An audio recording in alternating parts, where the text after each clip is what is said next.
Hello and welcome back to another Walking Dead video. Today we do my list for the top 10 worst villains on The Walking Dead. If you want to see my top 10 best, make sure to click the icon on the top right.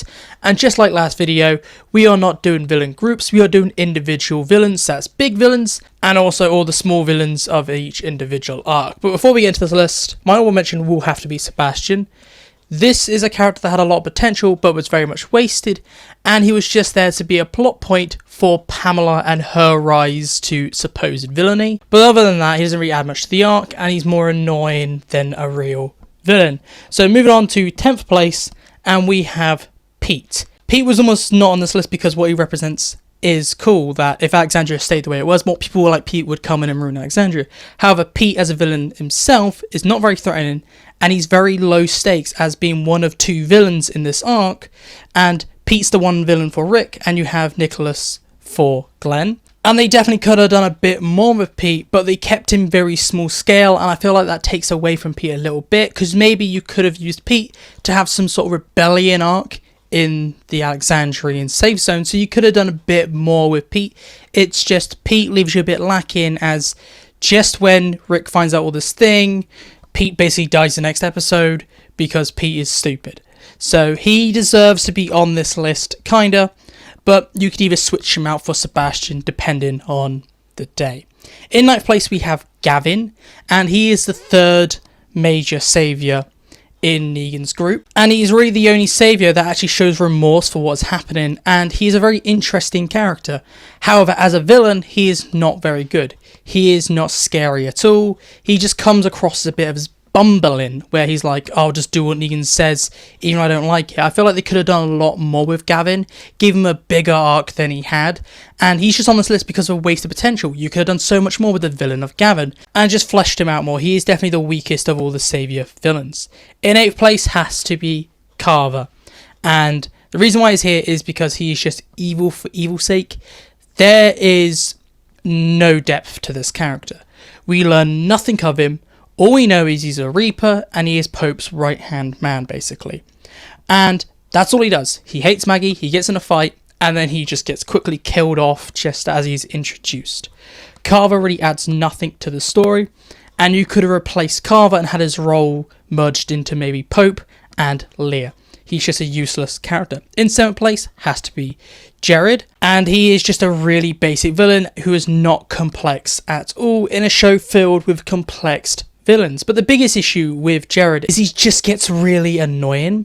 Like, you could have easily cut down Jared quite a lot to maybe only be important to the start of season 8, but they really stretched out Jared to be Morgan's personal villain for the entirety of the Saviour arc, and it is just really annoying how he's so smug all the time, and they don't really add anything to Jared's character. It just gets to the point where Jared is just draining you every scene that he is in. He might have a good death, but they definitely should have condensed his arc a little more. In 6th place has to be Nicholas. Like, everyone expected him to be on this list.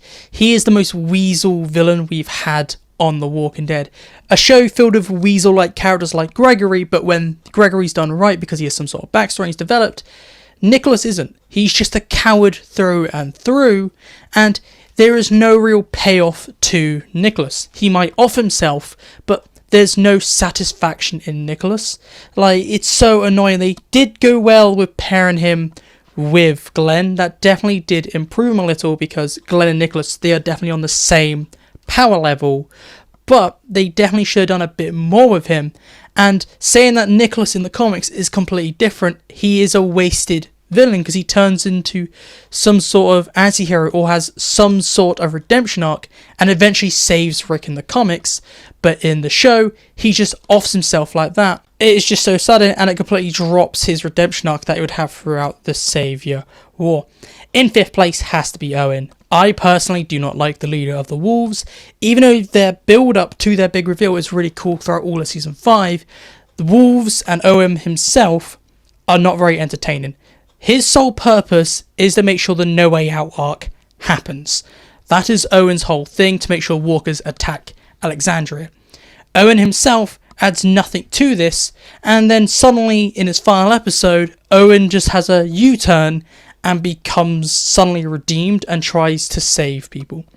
It makes no sense. He is not really interesting, and he's just there a lot of the time. He doesn't really have any presence. And if you're meant to be the human villain of an arc, you need to be somewhat relevant. He is so irrelevant. He's the first villain Rick Grimes never meets. They definitely should have done so much more with Owen and the Wolves, because they are literally a threat for only one episode, and he is introduced as fast as he is removed from the show. In fourth place has to be Leah, and she is definitely one of the worst written villains in The Walking Dead. First of all, they decide to have a relationship with Daryl and then do nothing with it. Second, they have her kill Pope for no reason. Why have Leah and Pope in the show if only one of them is actually going to do anything? And I think this is super dumb, because you think she's going to go save Daryl. No, she kills Pope and then tells Daryl, I'm going to kill you now. I just killed him so I could be the captain now. It's just really stupid. And the one time Leah is actually cool and intimidating in the season 11B finale, she's an absolute Terminator, but all that goodwill she built up for that episode is immediately destroyed when she's able to get the upper hand on Maggie, knock her out. But instead of killing Maggie, which is our whole sole purpose in that season, is to be like, I'm going to wait for her to wake up, sit inches away from her, and then wait for Maggie to escape so we can have a grapple on the ground, so that Daryl can come in and do the Dwight death. It is so moronic, and she is one of the worst written characters in the final season of The Walking Dead. Talking about Pope, in third place is Pope, and he absolutely does nothing, and he deserves to be on this list because he is just wasted potential. All Pope does is get introduced, does nothing, talks about God, kills his own people, meets Daryl, and then gets killed by his own people. Pope has no impact on the Reaper arc, and he is just there to be wasted potential and to take up screen time from more interesting characters. Pope and Leah should have just been the same person, as Pope adds nothing to the story. And in second place has to be Dawn. She is a very weak villain, and not really a villain. She doesn't even control her own people, and she is just there so Beth can die. She is not intimidating at all, she is wasted, and they should have definitely made Dawn a tyrant leader, but instead they had her not really do much, and all the villainous things would actually happen from other police officers, and Dawn is just there. The only bad thing she does is kill off Beth in self-defense. And in first place, and everyone expects her to be here, Jadis. And I absolutely hate Jadis. First of all, she talks weird, and it's really, really annoying, and she lives in a junkyard.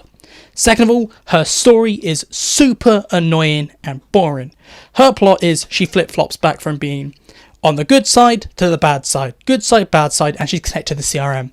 That's all Jadis does. Other than that, she is annoying, she drags out seasons, and she is not important to the story at all.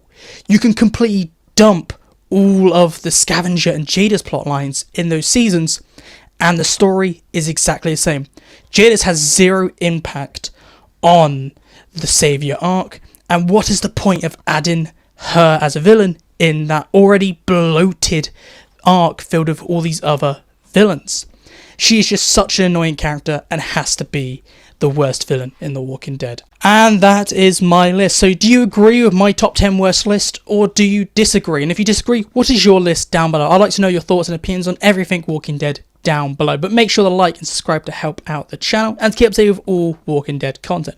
If you want to see my top 10 best villains, make sure to click on the icon on the screen right now. So goodbye, peace out, and I'll talk to you in my next video.